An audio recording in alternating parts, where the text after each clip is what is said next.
Ah, the old E1 error code. Sole's way of saying, hey man, I've not seen any movement here. Don't worry guys, we're about to get this dude rolling. And off comes the hood. There are 3 screws in the back and 1 on each side. They only need to be loosened, not removed.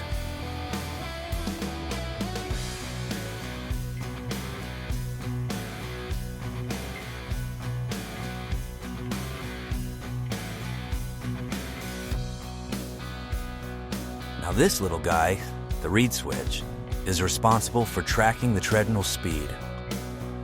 If it's out of alignment, the treadmill just doesn't care to run at all. Let's get this so the sensor can see movement from this guy. Adjusting the reed switch is like fine-tuning a guitar, except instead of music, we get a treadmill that actually works.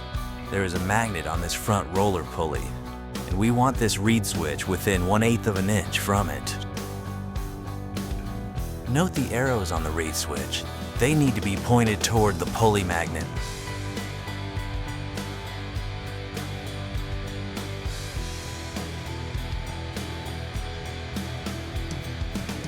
There. Perfect.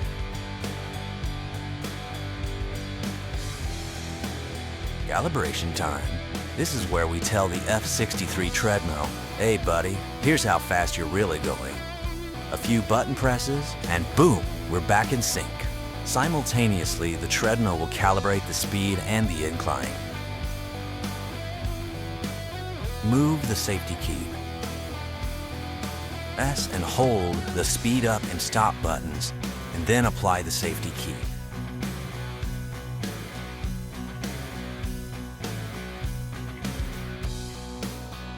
Adjust your top speed.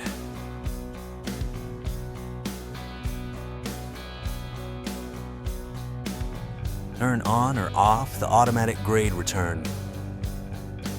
Let's start to begin the calibration process. Be sure not to be standing on the treadmill during the calibration.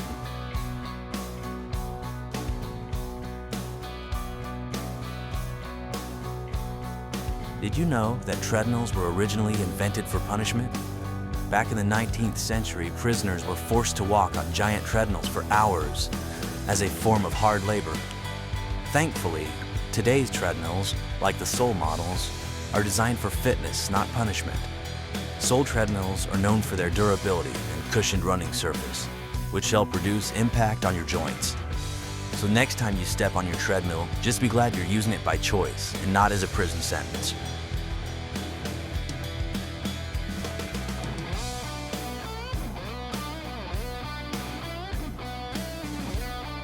Now, let's clear out the motor area. I mean, why wouldn't we? Because nothing says peak performance like not having a dust colony living in your treadmill.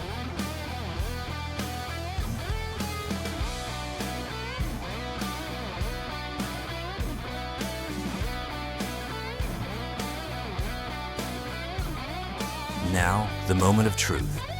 We power it up, we test the speed, and success.